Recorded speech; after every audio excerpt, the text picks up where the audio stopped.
प्रिय छात्र छात्राओं, जैसा कि आपको विदित है, आज हम वैश्विक कोरोना महामारी से पीड़ित हैं।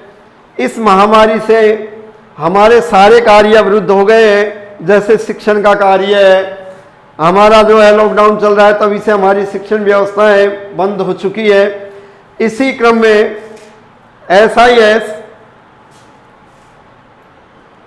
स्कूल के माध्यम से मैं आपको काल के बारे में, टेंस के बारे में आगे का कार्यक्रम जोड़ रहे हैं। आज हम लेंगे प्रेजेंट इंडेफिनिट का इंट्रोगेटिव। तीसरा पार्ट है इंट्रोगेटिव।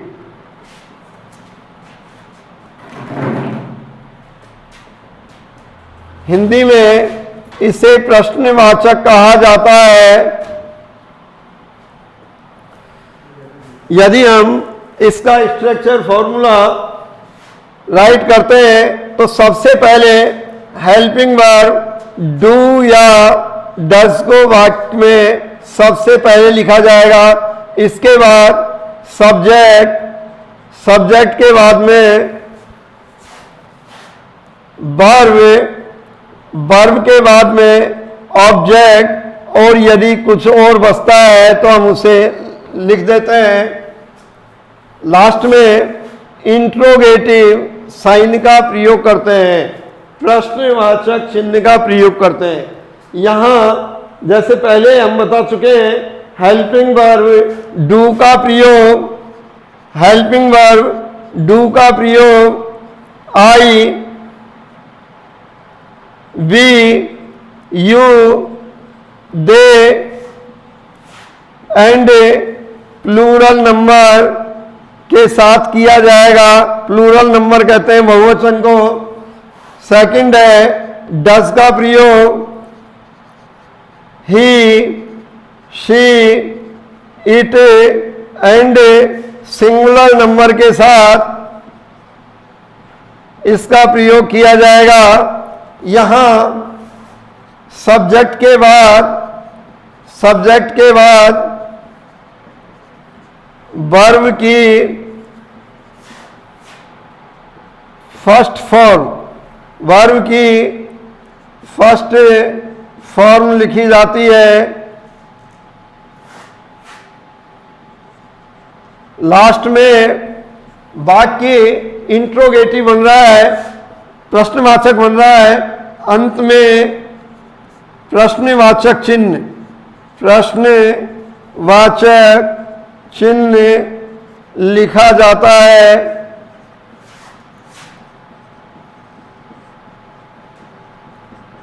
यहां देखिए, एक ये नई चीज हमें देखने को मिल रही है। एक तो सेंटेंस निर्माण हो रहा है, दूसरा सहायक क्रिया से भी प्रश्नवाचक वाक्य का निर्माण किया जाता है, जिसे हम इंट्रोगेटिव कहते हैं। यहां जरूरी नहीं है व्हाट, व्हेन, व्हाई, वेयर इस प्रकार के शब्दों से हम प्रश्न बनाएं। यहां केवल टेंस में सहायक क्रिया यदि वाक्य में सबसे पहले लिख दी जाती है तो सेंटेंस इंट्रोगेटिव हो जाता है, प्रश्नवाचक हो जाता है। इसका एग्जाम्पल लेते हैं हम। क्या मोहन स्कूल जाता था? यहां लास्ट में प्रश्नवाचक चिन्ह लिखना नहीं भूले, अंग्रेजी हो जाएगी। मोहन एक वचन हमारे पास, तो यहां आ जाएगा एक वचन के साथ सहायक क्रिया डज। इसके बाद हम सब्जेक्ट लेंगे Mohan, MOHN, does Mohan.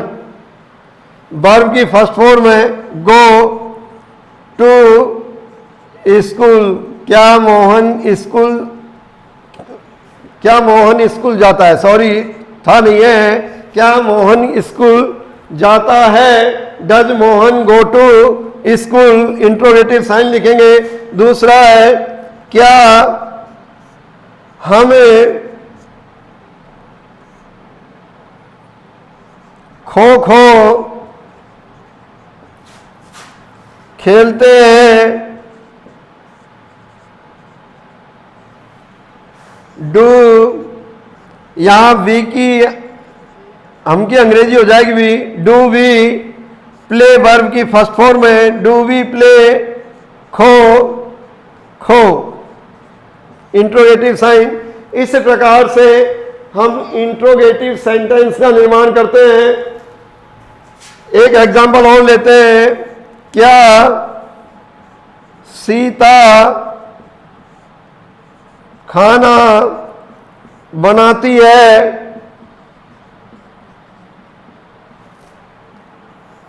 Does Sita बनाने की अंग्रेजी cook, does Sita cook food. इस प्रकार ये हमारा इंट्रोगेटिव सेंटेंस पूरा हो जाता है। अब हम अगला लेते हैं, इंट्रोगेटिव एंड नेगेटिव।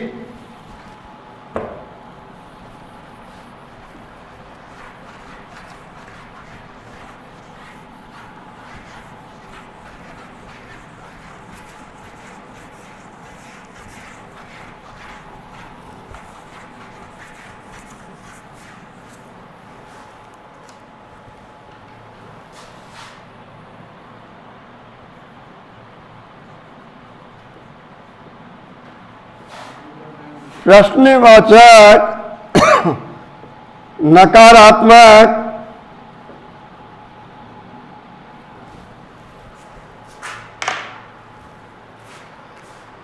यहां प्रश्नवाचक के साथ साथ नकारात्मक है। जैसे क्या मैं फुटबॉल नहीं खेलता हूं, तो यहां पर नकारात्मक जो है प्रयोग हम करेंगे। इसका स्ट्रक्चर फॉर्मूला है सहायक क्रिया डू या डज, इसके बाद सब्जेक्ट, फिर नोट का प्रयोग करेंगे, पश्चात वर्ब की फर्स्ट फॉर्म के बाद ऑब्जेक्ट, ऑब्जेक्ट के बाद ईटीसी और इंट्रोगेटिव साइन डाल दीजिए।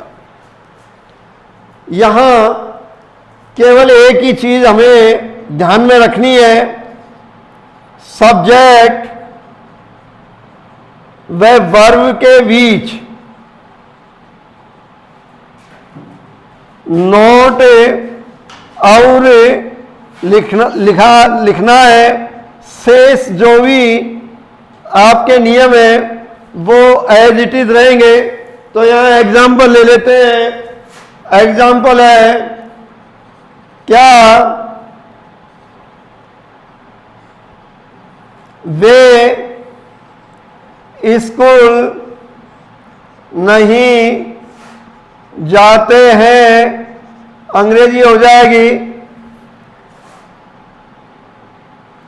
Do they. यहां डू सहायक क्रिया है, सब्जेक्ट दे है हमारे पास। इसके बाद हम नोट का प्रयोग करेंगे, do they not go to school. और हम यहां चाहें तो इसको बढ़ा सकते हैं, क्या वे स्कूल प्रतिदिन नहीं जाते थे, तो हम यहां बढ़ा देंगे do they not go to school daily. यहां लास्ट में इंट्रोगेटिव साइन। सेकंड है क्या राधा हारमोनियम नहीं बजाती है,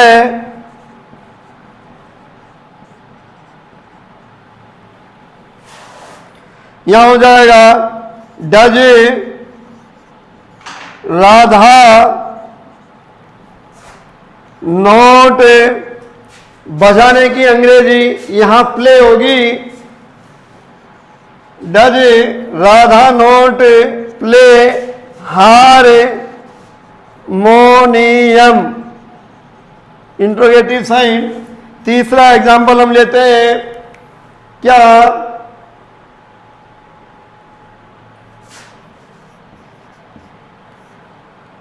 वह